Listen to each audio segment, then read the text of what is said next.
Masculinity. The word can mean radically different things to different people. However, in general, attributes like confidence, independence, stoicism, and physical strength are considered to be masculine. While not all of these are inherently harmful, one that has the potential to be is stoicism, or, as men understand it, the idea that vulnerability and expressing sadness is weakness. This belief often prevents men from talking about masculinity itself, as talking about gender roles is exactly the sort of empathetic and sensitive subject that men tend to avoid. This means that masculinity is a problem that should be talked about, but can't be talked about because masculinity is a problem. One way of getting around this is through comedy. By getting someone to laugh at masculinity, you can raise awareness about the issue without forcing anyone to open up and be vulnerable themselves. One person who I think does this brilliantly is Bill Burr. This is how it works with guys.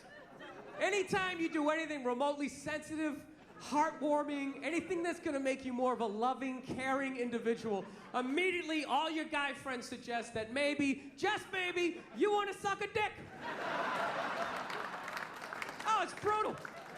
Even if you do something smart, right? Like it's raining out, he's got an umbrella! What a fag! Oh my God!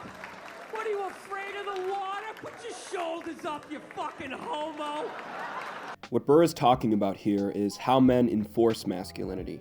Anytime a man does something that's seen to be effeminate, other men will often use homophobic or sexist language to push them towards being more masculine. These insults are harmful not only to men, but to women and the gay community as well. This is something I have experienced myself. Even now as I'm making this video, it's easy to imagine what other men might call me. Receiving these insults can harm men's emotional well-being. Specifically, it can prevent them from opening up and confiding in others. This is something Burr has also talked about.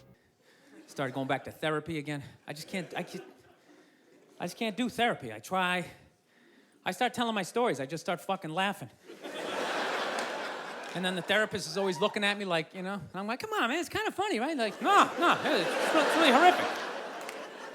So he's trying to get me to bring the walls down, so, you know, I finally, one therapy session, you know, I start getting a little emotional. And then all of a sudden he goes, okay, yeah, just breathe. And the second my brain was like, what a douche. And I just immediately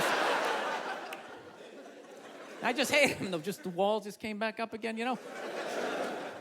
The difficulty sharing feelings that Burr talks about here is something that is experienced by many men. It's this difficulty that is likely partially responsible for things like higher incarceration and suicide rates among men.